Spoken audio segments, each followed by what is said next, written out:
whether that neutrino comes from a quasar out in space or a exotic propelled engine off of vehicles that aren't being discussed contemporarily, it detects it,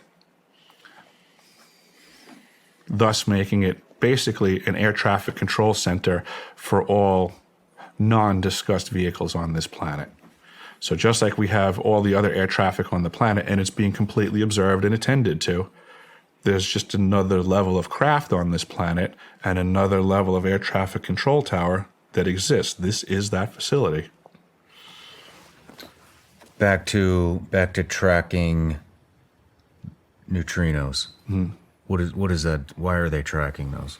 Oh, for the purposes of science, they're claiming that there's a lot to be ascertained by understanding the difference between low power and high power neutrino ejections from cosmic occurrences. It's about that vague. This is what they spend our tax dollars on.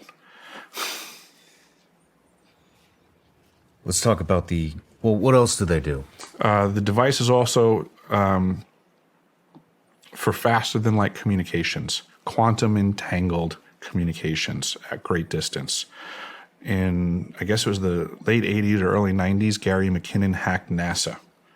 And he found the list of the off-world space fleet and the captains of the ships respectively. We have a fleet out there. If we have a fleet out there, we need to communicate with them. This is that facility. Can you explain quantum entanglement communications? Yes, I don't think most people understand what I'm about to say anyway, but I will. The way quantum entanglement works is that you can take two particles, quantum entangle them, and then take those two particles and move them at any distance in the cosmos. And let's just say, for example, if you quantum entangle two electrons and you have them spinning in the same direction, and then you take one of those electrons and you shoot that thing out 100,000 light years from the original.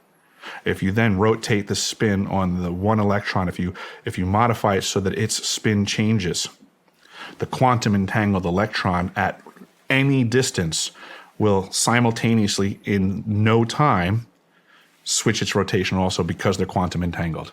So these communication systems are taking advantage of this aspect of quantum mechanics that most people can't wrap their heads around,